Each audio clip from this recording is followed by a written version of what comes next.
Minsan, minsan, tandaan natin, may karapatan tayo at may karapatan din sila. Walang perpekto. Minsan, masyado natin pinipintasan ang mga babae, tabya, mga kababaihan. Pinipintasan natin. Ni keso hindi nagliligo, keso may amoy, keso hindi nagpapaganda. Pero tabya, subhanallah, makikita natin, yung lalaki, mas sobra pa yung kalagayan niya. Mas sobra pa yung kalagayan niya. Mas sobra pa doon sa ipinipintas niya sa kanyang asawa. Hindi rin siya naliligo. Hindi rin siya nagpapagwapo, nagpupugi sa kanyang asawa. At marahil may kapintasan ka, may negative side ka na mas higit pa doon sa kalagayan ng babae na tinitiis lang ng babae dahil na-immune lang siya. Na-immune lang siya sa iyo. Subhanallah. Nagreklamo tayo pero di natin tinitignan ang ating mga sarili, tabya.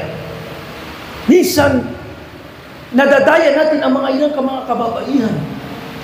Alam niyo ang mga sahaba, si Ibn Abbas radhiyallahu anhu, sabi niya, ako ay nagpapagandang lalaki, nagpupogi sa aking asawa, nagpapabango,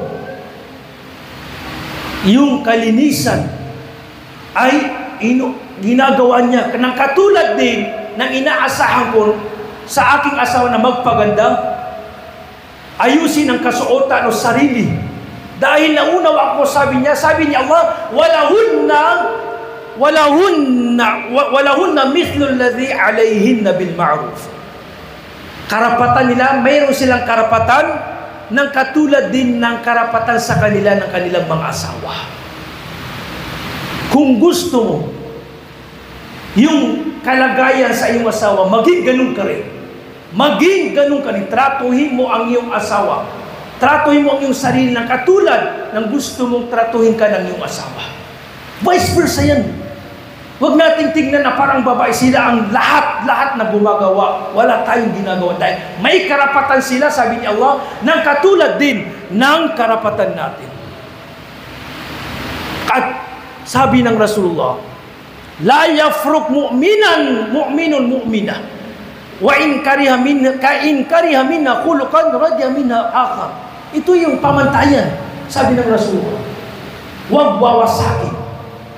Huwag magagalit ang lalaki sa kanyang asawa. Dahil kung meron man siyang katangian kinamumuhian, ay meron din siyang katangian na mabuting katangian. Minsan, ang tinitignan lang natin yung negative side, pero hindi na natin nakikita yung mga mabubuti niyang nagawa.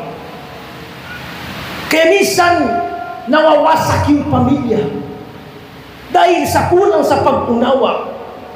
Ibang usapan na kung malaking kaso.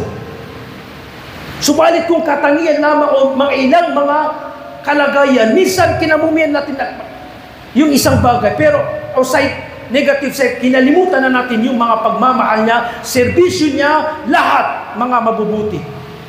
At iniisip natin na para tayong perpekto na wala ding pinagtitiisan ang ating mga asawa.